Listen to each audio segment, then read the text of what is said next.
Good evening, friends. Welcome to my YouTube channel. Today, I am starting a new series related to important topics for UPSC and UPPSC Mains 2023. Today, we will discuss one important topic related to mains, that is Environment Impact Assessment. So, now we are going to discuss EIA. What is Environment Impact Assessment? Environment Impact Assessment is a process through which assessment of impact of a development project on environment is carried out. A lot of development project related to infrastructure development, agriculture development, industrial development is carried out today. These projects are having huge impact on environment. So by the process of EA, we are assessing the impact on environment of these development project. EIA is a tool available with policy makers so that they can harmonize the development with the environment protection. EIA can often prevent the future liabilities and expensive alteration in the project design. The objective of EIA is to foresee the potential environmental problems that would arise out of a project development and address them in a project planning and design stage.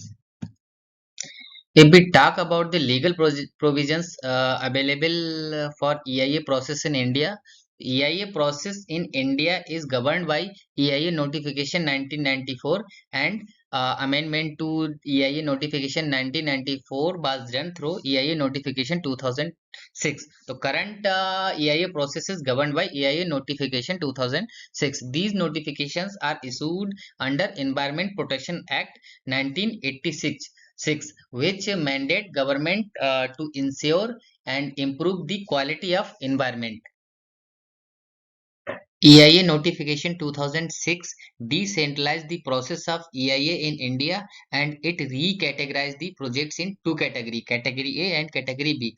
For projects related to category A, EIA process to be carried out at national level by expert appraisal committee, and for category B projects the EIA process is to be carried out by state level. And further, project B were categorized into two parts, category B1, category B2. For category B1, there were mandatory to carried out EIA process, and category B2 projects were exempted from EIA process. The stages of EIA process in India. The EIA notification 2007 mentions about the four stages of EIA process in India. The first stage is screening, second is scoping, third is public consultation, and fourth is appraisal. The first stage is screening. Screening is finding out whether the development project require EIA or not. Project related to category A mandatory require EIA process, and category B1 also require mandatory EIA process, but category B2 projects are exempted from EIA process. So this is first process in EIA, that is screening. Second stage in EIA process is scoping.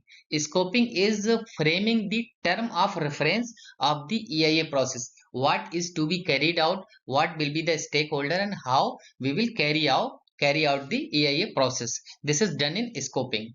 Third is the most important stage in EIA process, that is public consultation. Public consultation or public hearing.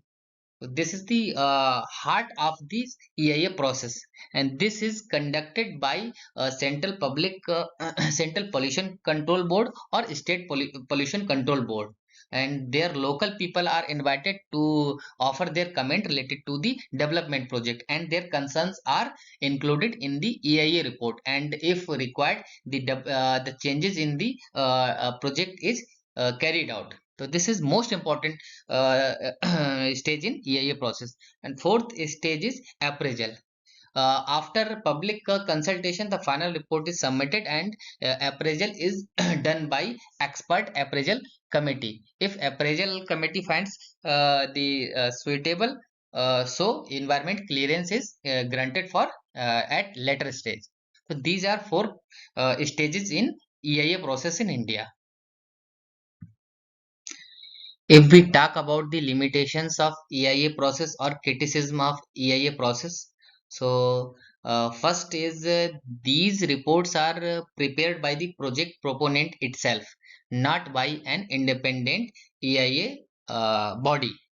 So this is the important drawback of this EIA process in India, that these are the report is prepared by the developer of the project. And second one is bulky report. So these EIA reports are having thousands of pages and having much technicality, which is beyond the limit of understanding of the general public, and generally the concern of the general public are not included in the report. Third one is dilution of public consultation process. uh, Many projects which are having huge impact on environment are exempted from a mandatory public hearing or public consultation process, and it is not mandatory to conduct the public hearing in a local or regional language. So the people, local people are not able to participate in the EIA process. Fourth one is exemption list. There are a lot of projects which are having huge impact on the development, huge impact on environment. They are excluded from the EIA process, and many projects are included in B2 category, so that there is no requirement of EIA process. And fourth one is the time consuming process. The EIA process is time consuming, and the preparation of a report takes a lot of time. So the whole EIA process is delaying. So the development project is delayed. Government of India amended the EIA notification in 2020 and amended many provisions of this notification. The following are some important amendments. The first one is recategorization of projects. Government recategorized the various projects, and many projects which were earlier in category A and B1 now included in B2, which are exempted from EIA process. Second one is clearance post facto. Now development projects can get environment clearance after the development of projects. And the third one is exemption of project. Now category of exempted project has been increased, and new category like strategic project related to national highways, inland waterways now included in the exemption list. Fourth one is reducing notice time period for public hearing. The notice time period for public hearing earlier was 30 days. Now it has been reduced to 20 days. And fifth one is exemption of construction project. Certain area of construction project now are included in exemption list. And this notification also diluted compliance mechanism. The project proponent need to submit one annual report on compliance as compared to existing two. Earlier, the report were submitted two times a year. Now, a compliance report are to be submitted one time. So these are amendment in 2022. If we discuss about the suggestions to improve EIA process in India, the following are the suggestions. So first, we need to create an independent EIA authority and sector-wise EIA. Independent authority, EIA authority is necessary for the unbiased report, because presently EIA report is developed by project proponent itself, and sector-wise EIA require, because the expert of the sector like infrastructure, like agriculture sector, like industrial sector, these expert will help in identifying the impact of the development project on the particular sector. Second one is information desk and centralized database. We need to create a centralized database which will have all the data related to the different projects, and a online portal where the different project proponent will submit the data related to the projects, and the data should be available to public also, so that they can see what are the parameters of the project.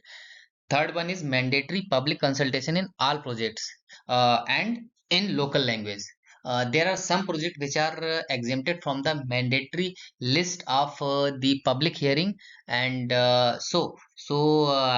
this is suggestion that we have to include each and every project in public consultation process, because it is the public which are going to affect by the particular project, and the concern of the public must be included in EIA report, and their concern must be addressed.